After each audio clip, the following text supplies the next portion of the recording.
That would mean that people who have invested their life savings in their homes may not have it anymore.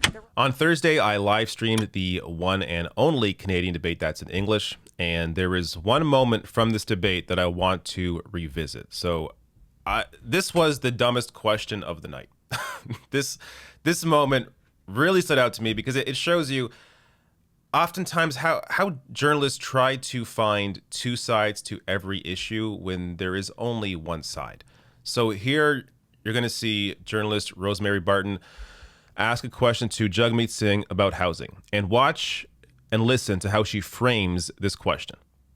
You're promising to tackle skyrocketing housing prices. One of the ways is with that 20% tax on the sale of homes to foreign buyers. 2/3 of Canadian families actually own a home already. If you're successful at cooling the housing market, that would mean that people who have invested their life savings in their homes may not have it anymore. They're relying on that for their retirement. So what is more important to you? Helping younger people get access to the market, or allowing older Canadians who rely on the value of their homes to live? It's a really fair question. And when I spoke to people, I go door to door in my riding of Burnaby, people who've got beautiful homes. I ask them, what's the number one concern? They say housing. And I kind of look around at their house and say, well, you've got a home. They say, well, I'm not worried for myself. I've got a place, but I'm worried about my kids. And they're more concerned that their kids will never be able to find a home than their own circumstances, because they're okay. They are worried about their kids, and the reality is it is impossible for young people to even imagine buying a home, let alone renting a place that's in their budget. So we've got to get the big money out of housing. Young people, young families, professionals shouldn't have to compete. So your answer is that it is more important for young people to get into the housing market rather than protect people who have equity in their home. We can do both, and our plan is that everyone's telling us the number one concern they have for their kids is that they're not sure they're ever going to be able to own a home. We want to change that. It's gotten worse with Mr. Trudeau. We're going to fix it. How completely insane is the framing of this question? She says here, people that invested their life savings in their homes may not have it anymore. May not have what? You're not eliminating the value of your home.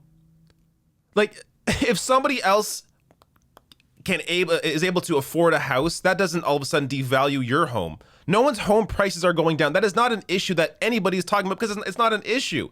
How can you possibly frame a discussion around housing where you, on one side, you have people that don't have homes, and then on the other side, you have people that have homes? How about the people that have homes? Don't you care about them too? Like, what is the argument she's trying to make here? It is so deranged the way the media tries to find two sides to every issue when there isn't two sides here. You have homeless and people that can't afford homes, can't start a family, and you have people that already have their homes and they're good. They're set for life. And this weird idea of, like, the value of your home is not making you money every day. Like, sure, you put your life savings into your home and that's great, but unless you sell your house, you don't have access to that money. So this whole question and discussion around housing, trying to compare the two, is just so absurd. And let me show you just how bad it is. I know housing is an issue, at least across North America, but it's a serious issue here in Canada. So you have here now the average price of Canadian home rising at fastest annual pace ever. So the price of homes in Canada rising at the fastest annual pace ever, yet Rosemary Barton is worried about the homeowners. Completely absurd. And going deeper here, so this is across Canada, every province. You can see here,